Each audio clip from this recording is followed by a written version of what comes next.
Olá a todos, Shalom, sejam bem-vindos a mais um vídeo deste canal. Hoje eu vou falar sobre coisas sobrenaturais e teologia. E hoje o assunto, olha, é complicado, viu? Poucas pessoas têm coragem de falar a respeito desse assunto. Por questões religiosas, talvez até por respeito em algum sentido, mas precisamos abordar, porque o conhecimento, ele traz liberdade. Bom, seria o rei Salomão, em algum tempo da sua vida, um bruxo, um mago? Teria a Bíblia, que é onde nos relata a respeito desse rei de Israel, teria a Bíblia algo a nos dizer a respeito disso?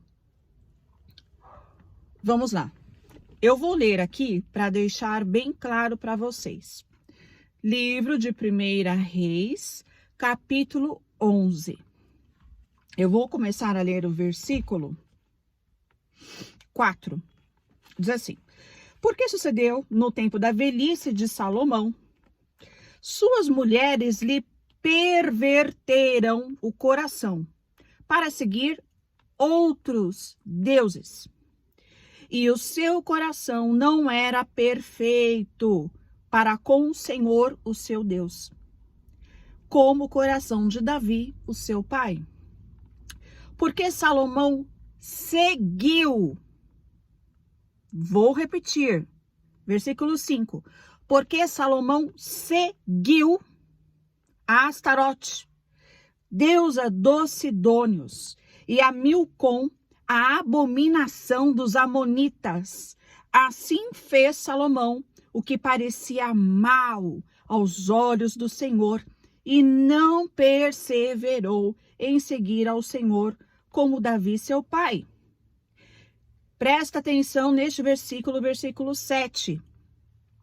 Então, edificou Salomão um alto a Quemós, a abominação dos moabitas, sobre o monte que está diante de Jerusalém, e a Moloque, a abominação dos filhos de Amon. Versículo 8.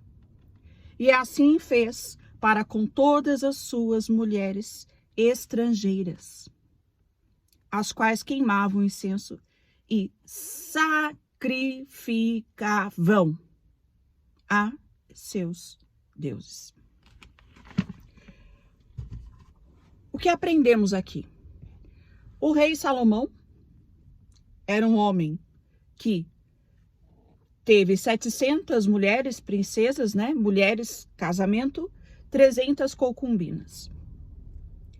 Porém, ele quebrou um dos mandamentos de Deus, em que proibia o povo hebreu a coabitar, a se relacionar com mulheres pagãs, de religiões pagãs. Por quê? A Bíblia ainda diz o porquê.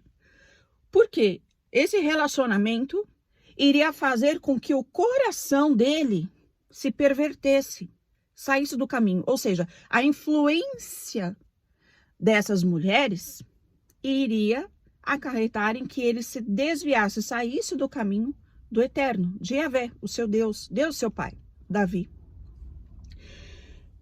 E quando falamos disso, a gente precisa entender, Salomão, ele elevou altares ali na frente da cidade de Jerusalém. A cidade de Jerusalém é uma cidade de culto ao Deus eterno. E ele elevou altares, ou seja, elevar um altar é você elevar um lugar de adoração para se oferecer sacrifícios ao Deus Quemós, que era a abominação, a deusa Astarote, que é uma deusa antiga. Os rituais incluíam orgias, rituais envolvendo ato sexual. Ela era uma deusa da prosperidade, ela era uma deusa da fertilidade, era oferecido a ela não só sacrifícios, mas também muitas outras coisas que pudesse gerar um benefício de prosperidade, seja na agricultura, na apicultura, no que fosse. Pois muito bem. É até meio pesado falar essas coisas, sabia? E aí, além desses deuses, ele ainda elevou um altar a Moloque. Moloque é um deus pagão, que era cultuado também pelos canaítas. E era um deus que o sacrifício a ele envolvia o sacrifício de crianças. Ou seja, pais pegavam os seus filhos e passavam os seus filhos pelo fogo. Ou seja, queimavam os seus filhos vivos num culto a Moloque. Na esperança de prosperidade, na esperança de muitas coisas, né? Coisas humanas. E isso acontecia, e a arqueologia nos mostrou que, de fato, o culto a Moloque envolvendo crianças sendo queimadas a ele, isso é verdade, e isso a arqueologia já nos provou. Então não é lenda, é algo muito sério. E aí você vê, esses outros deuses, no hebraico, Shedim, né? Era uma maneira que as pessoas tinham para alcançar aquilo que elas queriam. E saber lidar com esses deuses, com esses Shedim, que depois, mais adiante, vai ser interpretado como demônios, mas eram deuses, né? Todo esse trabalho ritualístico gera um conhecimento, né? Era preciso ter uma habilidade. É como se você tivesse um sacerdote. Na verdade, existiam sacerdotes também para realizar esse tipo de culto, esse tipo de serviço. E que o livro de Reis vai nos dizer é que Salomão prestou culto a essas entidades, a esses deuses. Ele prestou cultos, ele levou altares, então ele serviu esses caras. Né? Ele deixou o Deus de lado e passou a seguir a esses caras. E isso vai trazer consequências terríveis, né? Para o seu reinado, para o povo de Deus, porque se ele colocou esses altares ali em Israel, automaticamente o rei, o líder, colocou aqueles altares lá, passou a oferecer culto para os caras. O povo, é claro, passou a seguir também. Não na sua maioria, sempre tem aqueles que procuram se manter fiéis, né? E aí, lá, já no conceito ali, quando o povo vai para a Babilônia, e aí tem um contato, né, com a cultura da Babilônia, vários textos agora das escrituras do Antigo Testamento passam a ser interpretados à luz da cultura e da religião da Babilônia. E aí, todos esses textos, né, esse texto de 1 Reis, capítulo 10, capítulo 11, Eclesiastes, vai ganhando uma outra conotação, ou seja, é compreendido, o povo ali passa a entender que Salomão, na prática, ele praticava bruxaria. O conhecimento que ele tinha, a sabedoria que ele tinha, incluía o fato dele ser um mago. Um mago era uma pessoa que tinha o conhecimento, né? Lembra daqueles 3 reis magos que foram visitar o menino Jesus e levaram presentes para ele? Por que eles eram magos? Porque eles tinham um conhecimento astronômico. Eles conheciam de como funcionavam os eventos cósmicos, celestes, e os seus efeitos na Terra. E aí, por exemplo, lá eu vou gravar mais um vídeo, tá? Lá no livro de Eclesiastes, capítulo 2, versículo 9, é dito que Salomão, ele traz para o templo, que ele passa a construir, né, o templo, ele decide que vai construir um templo para Deus, ele convida cantores e cantoras para o templo. Só que lá no conceito da Babilônia, é compreendido que essas duas palavras, cantores e cantoras, na verdade, são demônios masculinos e demônios femininos, que ele teria conseguido, através de uma autoridade que ele aprendeu, a usar esses espíritos, esses demônios masculinos e femininos, para construir o templo. E aí, existe assim, dentro do Talmud, a gente vai encontrar algo muito forte com relação a isso. É trabalhado toda essa questão, por exemplo, para construir o templo, ele não fez barulho, não havia barulho. E, na verdade, haveria de ter bastante barulho com as ferramentas, com tudo, né? E não houve. E aí, numa análise dentro do hebraico, da Bíblia, dentro do Talmud, e isso vai vir na posteridade, gerações posteriores também vão compreender dessa forma, ele utilizou uma espécie de demônio chamada Shamir. O Shamir, ele era uma espécie de um verme, de um worm, de um inseto, que ele trabalhava o ferro de maneira que não houvesse barulho, e ele que comandava. Então, dentro desse contexto todo, Salomão, ele é um cara que domava, controlava espíritos e fazia com que eles trabalhassem em favor do próprio rei Salomão. Seja para a construção do templo, seja como uma autoridade que ele recebeu, ele manipulava esses demônios. Ele, inclusive, o chefe dos demônios era conhecido como Asmodeus. Ele e Asmodeus, Salomão e Asmodeus, eles têm uma espécie de teste. Asmodeus testa Salomão e ele passa no teste, e Salomão passa a controlar também o chefe dos demônios, que é Asmodeus. E aí o seu reinado passa, então, a ter todo um controle que se dá através de espíritos que o ajudam. Então, a sabedoria que ele era tão conhecido, ela é muito mais que terrena. Ela é até mais espiritual.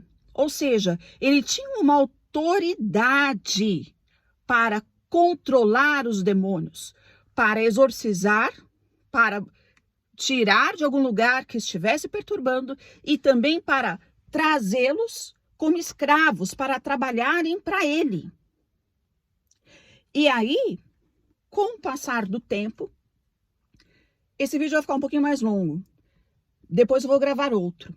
Com o passar do tempo, todo esse conhecimento de Salomão vai se espalhando. Lembra que eu falei que lá no contexto do exílio babilônico, a Babilônia vai compreender essa sabedoria de Salomão como uma habilidade de comandar e expelir demônios? Lembram disso? Isso se perpetua, isso continua.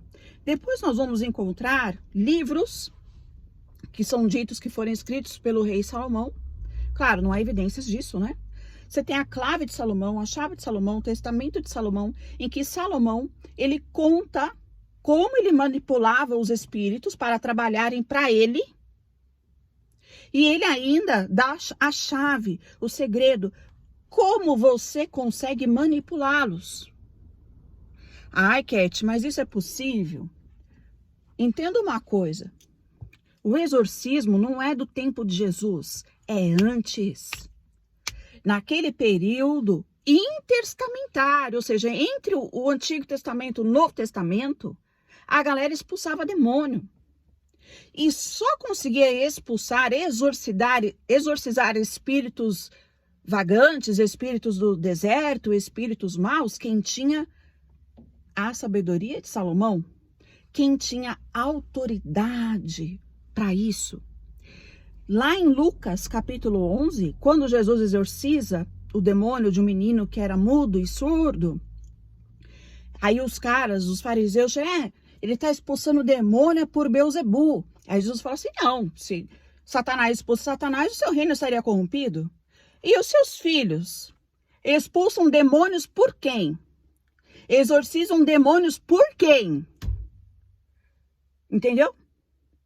Lucas 11, 19. Jesus está dizendo, olha, os seus filhos, ou seja, os seus alunos, os seus talmidim, os caras que andam com vocês, que vocês ensinam, eles também expulsam demônios. Então, eu que expulso demônio por Beelzebu? Quando Jesus expulsa demônios, as pessoas não se surpreendem que ele está expulsando o demônio, mas a autoridade que ele tinha. Porque só quem tinha o conhecimento, a sabedoria, a autoridade poderia expulsar. Flávio Joséfo, que é o historiador judeu lá do 1º século depois de Cristo, na Era Comum, ele vai nos dizer, sim, ele vai nos relatar que há pessoas que exorcizam de acordo com aquilo que ensinou Salomão. Percebem? Então, meus amados, meus queridos, minhas queridas, o que eu quero lhes dizer? Vocês precisam ler a Bíblia de acordo com o que ela nos diz.